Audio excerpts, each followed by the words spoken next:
നമസ്കാരം. Aroor vision news ചാനലിലേക്ക് സ്വാഗതം.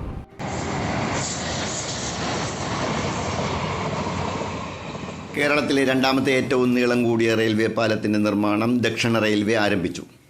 208 കോടി രൂപ ചെലവിൽ തീരദേശപാതയിൽ 3 വലിയ പാലങ്ങൾ ഉൾപ്പെടുന്ന വലിയ പദ്ധതിയുടെ ഭാഗമായാണ് 2 വർഷത്തിനുള്ളിൽ പൂർത്തിയാക്കാൻ ഉദ്ദേശിക്കുന്ന അരൂർ കുമ്പളം റെയിൽവേ പാലം.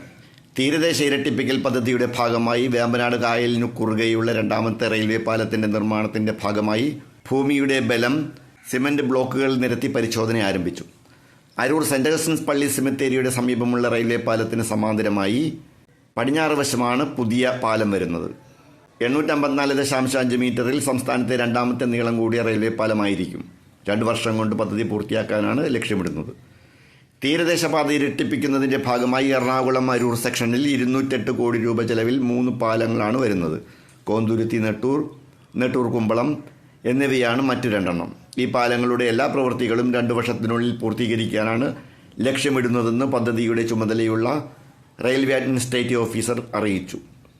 എറണാകുളം കായംകുളം തീരദേശപാത 102 കിലോമീറ്റർ ദൈർഘ്യമുള്ളതാണ്. 23 കിലോമീറ്റർ നീളമുള്ള എറണാകുളം കുമ്പളം തുറവൂർ സെക്ഷനിൽ ഇപ്പോൾ ഇരട്ടിപ്പിക്കൽ ജോലികൾ അനുവദിച്ചിട്ടുണ്ട്. റെയിൽവേ ബോർഡിന് വിശദമായ പ്രോജക്റ്റ് റിപ്പോർട്ട് സമർപ്പിച്ചെങ്കിലും തുറവൂർ അമ്പലപ്പുഴ സെക്ഷനിൽ ട്രാക്ക് ഇരട്ടിപ്പിക്കൽ നാളിതുവരെ അനുവദിച്ചിട്ടില്ല.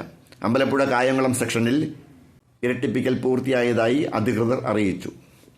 എറണാകുളം തുറവൂർ സെക്ഷനിലേക്കുള്ള സ്ഥലമെടുപ്പ് അന്തിമഘട്ടത്തിലാണ്. നവംബർ അവസാനത്തോടെ ഇത് പൂർത്തിയാകുമെന്ന് പ്രതീക്ഷിക്കുന്നു. എന്നാൽ ഭൂമി വിട്ടു നൽകിയവർക്ക് ഭൂമിയുടെ വില ലഭിച്ചിട്ടില്ലെന്ന പരാതി ഉയർന്നിട്ടുണ്ട്. ഭൂമി ഉടമകളിൽ ചിലർ കോടതിയെ സമീപിച്ചിരിക്കുകയാണ്.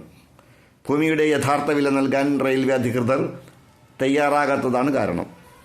പാലം നിർമ്മാണത്തിന് കായലിൽ പൈലിംഗ് നടത്തുമ്പോൾ പുറത്തുവരുന്ന ചെളി കായലിൽ തന്നെ തള്ളരുതെന്ന് വേമ്പനാട് കായൽ സംരക്ഷണ സമിതി റെയിൽവേ അധികൃതർക്കും കരാർ കമ്പനിക്കും നിർദ്ദേശം നൽകിയിട്ടുണ്ട്.